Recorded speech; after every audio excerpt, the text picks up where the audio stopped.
What's coming up on Hack today? Hey, well, this week we're talking World Youth Day. So obviously a massive celebration of the Catholic faith recently. Yep.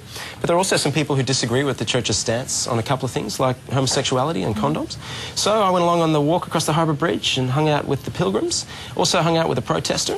And we had a chat about their faith and their involvement with the Catholic Church, but also where they stand on a couple of those issues. All right, well, let's take a look. This is Triple JTV.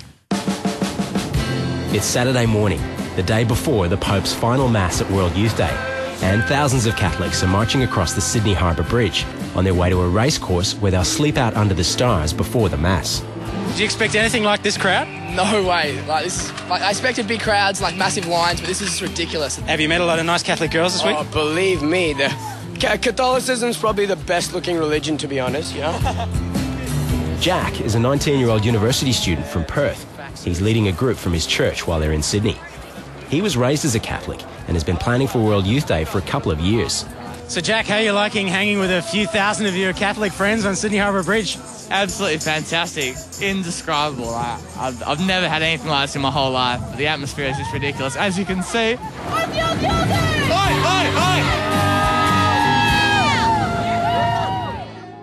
But not everyone is joining in the Catholic celebration.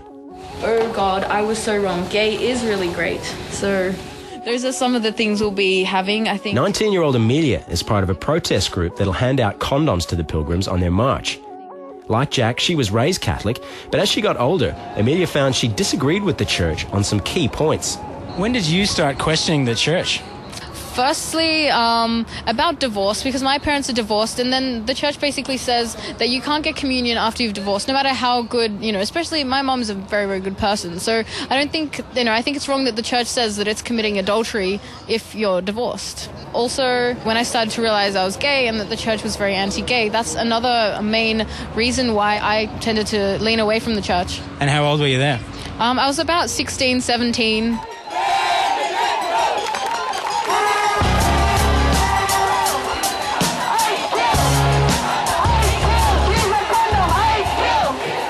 What do you think about the message for people to use condoms?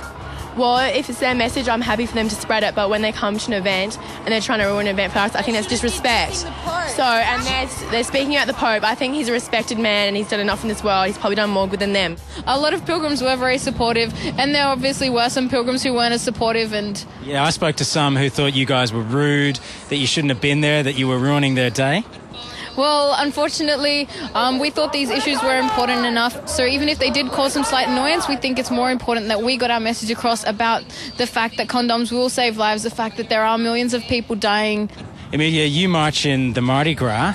How would you feel if some Christians came along to that and protested and said, hey, being gay is wrong? Obviously, I wouldn't feel very happy if people were saying, oh, gay is wrong. But we're not saying that it's wrong to be Catholic or anything like that. But you were saying the Pope is wrong. That was one of the chants. One of the chants was the Pope is wrong, put a condom on. The Pope is wrong, gay is great. So we're basically targeting specific issues. So we want to say to them that these are the specific issues that we think they could change.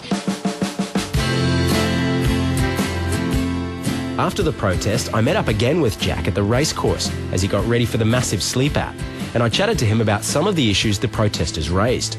Homosexuality in itself, of course, can't be said to be immoral. They can't be said to be immoral people because they're homosexuals, because it's not a matter of choice, as most people will tell you. But to actively practice, in homosexual acts, yes, that is immoral. Isn't that discrimination against gay people? Well, hard question, but I would say no, it's not, because I would say that homosexuals' ultimate happiness isn't going to be found in pursuing a sexual relationship with another person of the same sex.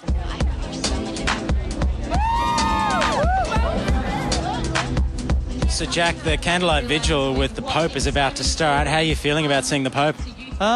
Feeling pretty relaxed, actually. Yeah.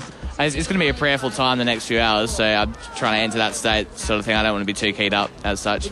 After the candlelit vigil, basically, you guys have got to camp out for the rest of the night, so it's going to be pretty cold. Do you reckon anybody's, going to be tempted? Will they be able to keep their hands off each other? Oh, well, it's funny you should say that, because I did wonder the same thing, but I think in the presence of his Holy Father and given the spirit of this week, I think it would be very much out of place. You don't think any of those condoms that were getting handed out today might be getting used? I couldn't tell you for certain, but I jolly well hope not, yeah. That's where I left Jack, as the Pope led a couple of 100,000 people through a night of prayer.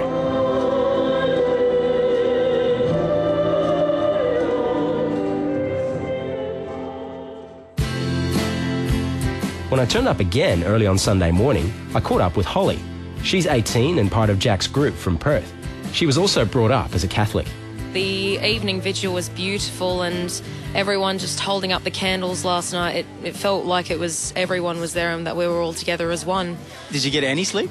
I did. At first I felt it was freezing to the point where it started hurting a bit, but no, after that I was able to get my sleeping bag in a sort of a position where that I could actually get some sleep, so it really worked out.